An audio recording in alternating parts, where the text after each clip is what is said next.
ಹಿಂದಿನ ಭಾಗದಲ್ಲಿ ಹಿಂದಿನ ವಿಡಿಯೋದಲ್ಲಿ ವೇದ, ಶಾಸ್ತ್ರ, ಪುರಾಣ, ಆಗಮಗಳ ಕುರಿತು ಶರಣರು ಹೇಗೆ ಪ್ರಶ್ನಿಸಿದರು ಎಂಬುದನ್ನು ನೋಡಿದ್ದೇವೆ.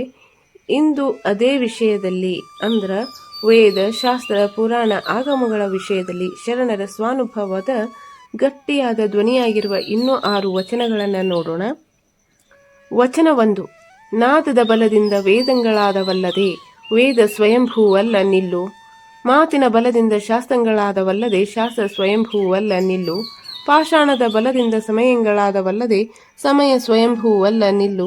ಇಂತಿ ಮಾತಿನ ಬಣವೆಯ ಮುಂದಿಟ್ಟುಕೊಂಡು ಆತನ ಕಂಡಿಹೆನೆಂದಡೆ ಆತನತ್ಯತಿಷ್ಠದ್ದ ಶಾಂಗುಲ ಆತನೆಂತು ಸಿಲುಕುವೆನೆಂದಾತನಂಬಿಗ ಚೌಡಯ್ಯ. ಮತ್ತೊಮ್ಮೆ ನೋಡೋಣ. ನಾದದ ಬಲದಿಂದ ವೇದಗಳಾದವಲ್ಲದೆ ವೇದ ಸ್ವಯಂಭೂವಲ್ಲ ನಿಲ್ಲು. ಮಾತಿನ ಬಲದಿಂದ ಶಾಸ್ತ್ರಗಳಾದವಲ್ಲದೆ ಶಾಸ್ತ್ರ ಸ್ವಯಂಭೂವಲ್ಲ ನಿಲ್ಲು. ಪಾಷಾಣದ ಬಲದಿಂದ ಸಮಯಗಳಾದವಲ್ಲದೆ ಸಮಯ ಸ್ವಯಂಭೂವಲ್ಲ ನಿಲ್ಲು.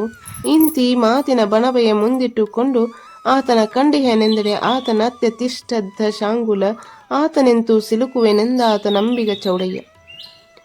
ಅಂಬಿಗರ ಚೌಡಯ್ಯನವರ ವಚನವಿದು. ಅಂಬಿಗರ ಚೌಡಯ್ಯನವರು ತಮ್ಮ ಹೆಸರನ್ನೇ ಅಂಬಿಗ ಚೌಡಯ್ಯ ಎಂಬ ಅಂಕಿತನಾಮದೊಂದಿಗೆ ವಚನಗಳನ್ನು ರಚಿಸಿದ್ದಾರೆ. ಈ ವಚನವು ಶರಣರ ಸ್ವಾನುಭವ ತತ್ವವನ್ನು ಗಟ್ಟಿಯಾಗಿ ಪ್ರತಿಪಾದಿಸುವ ಗೂಢಾರ್ಥಪೂರ್ಣ ವಚನವಾಗಿದೆ.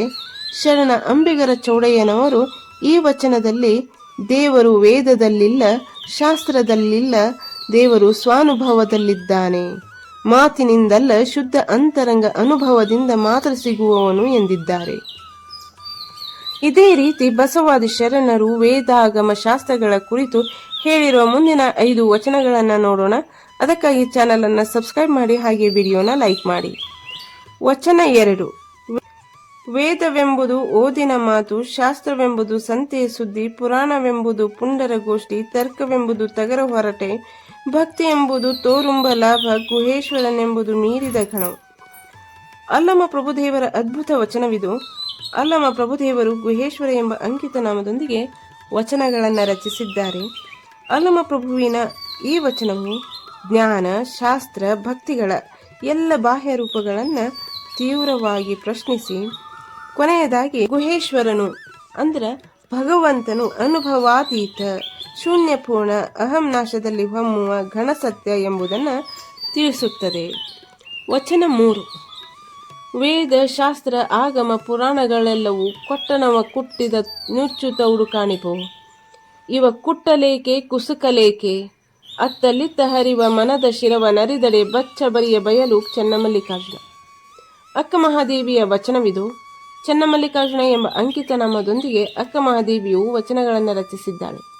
ಅಕ್ಕ ಮಹಾದೇವಿಯ ಈ ವಚನವು ಜ್ಞಾನ ಗ್ರಂಥ, ವಾದ, ಆಚಾರಗಳ ಅತಿರೇಕವನ್ನು ತ್ಯಜಿಸಿ ನೇರ ಅನುಭವದ ಶಿವತತ್ವವನ್ನು ಪ್ರತಿಷ್ಠಾಪಿಸುವ ವಚನವಾಗಿದೆ. ವಚನ 4. ವೇದ ವಿಪ್ರರ ಬೋಧೆ, ಶಾಸ್ತ್ರ ಸಂತೆಯ ಮಾತು, ಪುರಾಣ ಪುಂಡರ ಗೋಷ್ಠಿ, ಆಗಮ ಅನೃತದ ನುಡಿ, ತರ್ಕ ವ್ಯಾಕರಣ ಕವಿತ್ವ ಪ್ರೌಢಿಮೆ, ಇಂತಿವ ರಂಗದ ಮೇಲೆ ಲಿಂಗವಿಲ್ಲದ ಭಾಷೆ, ಇದು ಕಾರಣ ತನ್ನೊಳಗ ನರಿದ ಅನುಭವದಿಂದ ಘನವಿಲ್ಲೆಂದ ಕಲಿದೇವರ ದೇವ. ಇದು ಮಡಿವಾಳ ಮಾಚಿದೇವರು ಹೇಳುವ ಅತ್ಯಂತ ತೀಕ್ಷ್ಣವಾದ ವಚನ. ಮಡಿವಾಳ ಮಾಚಿದೇವರು ಕಲಿದೇವರ ದೇವ ಎಂಬ ಅಂಕಿತ ನಾಮದೊಂದಿಗೆ ವಚನಗಳನ್ನು ರಚಿಸಿದ್ದಾರೆ. ಈ ವಚನದಲ್ಲಿ ಮಾಚಿದೇವರು ಪಾಂಡಿತ್ಯ, ಭಾಷೆ, ವಾದ, ಪ್ರದರ್ಶನಗಳನ್ನೆಲ್ಲ ತಿರಸ್ಕರಿಸಿ ಅನುಭವ ಆಧಾರಿತ ಲಿಂಗತತ್ವವನ್ನೇ ಸತ್ಯವೆಂದು ಹೇಳುತ್ತಾರೆ. ವಚನ 5.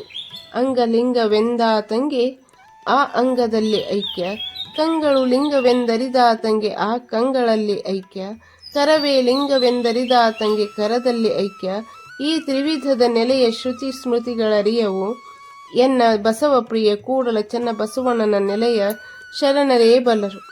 ಹಡಪದ ಅಪ್ಪಣ್ಣನವರ ವಚನವಿದು. ಬಸವಪ್ರಿಯ ಕೂಡಲ ಚೆನ್ನ ಬಸವಣ್ಣ ಎಂಬ ಅಂಕಿತ ನಾಮದೊಂದಿಗೆ ಹಡಪದ ಅಪ್ಪಣ್ಣನವರು ವಚನಗಳನ್ನು ರಚಿಸಿದ್ದಾರೆ. ವೇದಾಗಮ ಶಾಸ್ತ್ರಗಳು ಶ್ರುತಿ ಸ್ಮೃತಿಗಳ ಮೇಲೆ ಆಧಾರಿತವಾಗಿವೆ. ಅಪ್ಪಣ್ಣನವರ ಅಭಿಪ್ರಾಯದಂತೆ ಲಿಂಗದ ಸಾಕ್ಷಾತ್ಕಾರವು ಅಂಗ, ಕಂಗಳು ಮತ್ತು ಕೈಗಳಿಂದ ಸಾಕ್ಷಾತ್ಕಾರವಾಗುತ್ತದೆ. ಇದು ಶ್ರುತಿ ಸ್ಮೃತಿಗಳಿಗೆ ಮೀರಿದ್ದಾಗಿದೆ. ವಚನ 6. ಚಿನ್ನವ ಕೊಂಬಲಿ ಅದರ ಬಣ್ಣವ ಕಂಡು ಬಣ್ಣದ ವಾಸಿಯ ಕುರುಹಿಟ್ಟು ಅದು ತನಗೆ ಚೆನ್ನಾದಡೆ ಕೊಂಬ ಅಲ್ಲದೊಡಲ್ಲ ಇದಕ್ಕೆ ಗೆಲ್ಲ ಸೋಲಬೇಕೆ. ಚಿಕ್ಕಯ್ಯ ಪ್ರಿಯ ಸಿದ್ಧಲಿಂಗ ಇಲ್ಲ ಎನ್ನುತ್ತಿದ್ದೇನೆ. ಶರಣ ಗಟ್ಟಿವಾಳೆಯನವರ ವಚನವಿದು. ಚಿಕ್ಕಯ್ಯ ಪ್ರಿಯ ಸಿದ್ಧಲಿಂಗ ಎಂಬ ಅಂಕಿತನಾಮದೊಂದಿಗೆ ಗಟ್ಟಿವಾಳೆಯನವರು ವಚನಗಳನ್ನು ರಚಿಸಿದ್ದಾರೆ. ಚಿನ್ನಕ್ಕಾಗಲಿ ಆತ್ಮಜ್ಞಾನಿಗಳಿಗಾಗಲಿ ಹೊರಗಿನ ಆಸರೆ ತೋರಿಕೆ ಅಧಿಕಾರ ಅಗತ್ಯವಿಲ್ಲ. ಸತ್ಯದಲ್ಲಿ ಮೇಲು ಕೀಳು ಸೋಲು ಗೆಲುವು ನಾನು ನನ್ನದು ಎಂದುಕೊಳ್ಳುವ ಎಲ್ಲ ಭಾವಗಳನ್ನು ತ್ಯಜಿಸಿ ಶೂನ್ಯ ಭಾವಕ್ಕೆ ತಲುಪುವುದು ಎಂದು ಗಟ್ಟಿವಾಳೆಯನವರು ಈ ವಚನದಲ್ಲಿ ಸ್ವಾನುಭಾವದ ಕುರಿತು ಹೇಳಿರುತ್ತಾರೆ.